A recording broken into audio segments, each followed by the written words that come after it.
Most people think that the most dangerous thing in a boardroom would be a bad investment. They're wrong. The most dangerous thing in a boardroom is a secret that involves the lives of millions of children. Nestle is the largest company on the planet. They have more money than GDP of most countries. But as of January 2026, they're facing a crisis that even their billions can't fix. A Toxin, a 2-month cover-up, and a leadership team that is literally caught in bed with the wrong people. Today, we're not just looking at a standard recall. We are looking at the potential collapse of a century-old empire. This is the downfall of Nestle.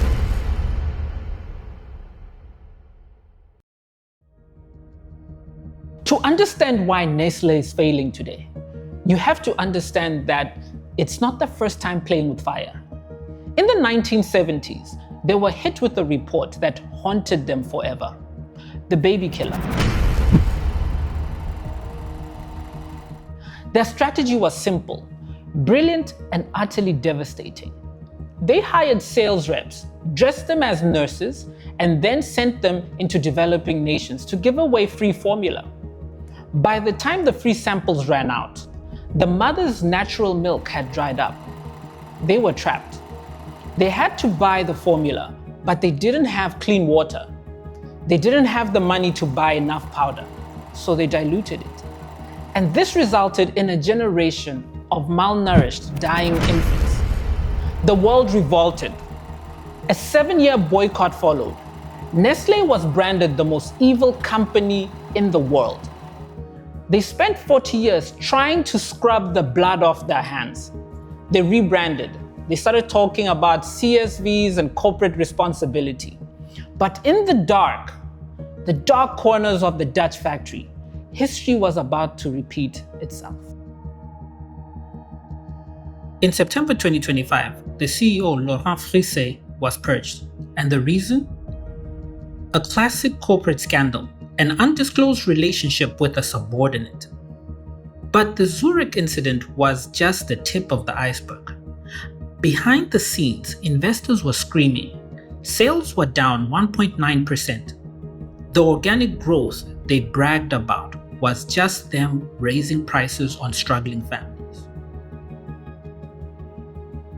In January 2026, a nightmare begins. A toxin called ceruleide is found in Nestlé's premium baby formula. This isn't the type of toxin that just causes a stomachache. It's a heat-stable toxin that can lead to liver failure and in some cases, death. The source of the contaminant is arrow oil from a Chinese supplier. But there's a tell-all moment that changes everything. Internal documents suggest that Nestlé knew about the contamination in December 2025. They waited. For nearly 2 months, they kept selling. They kept profits flowing while infants in Belgium and France were being rushed to hospitals. The French authorities are currently investigating the 2 infant deaths. This wasn't a mistake. This was a choice.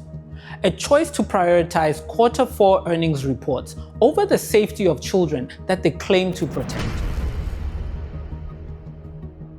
Nestlé has spent billions on PR trying to convince us of that slogan, good food, good life. But the history of the 70s and the reality of today tell a different story. It's a story of a big company that's become too big to care, and also perhaps too big to survive. Whether this is the downfall of Nestlé or just another scandal that they're going to buy themselves out of, that part I actually don't know. But I do know one thing.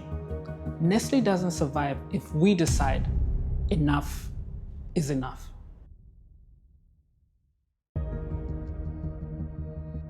But Nestlé isn't the only company making tons of money off what we eat. If you think the margins in baby formula are high, then you need to see how the world's biggest music festivals are turning 50-cent hot dogs into billion-dollar empires. Click right here to watch our last video series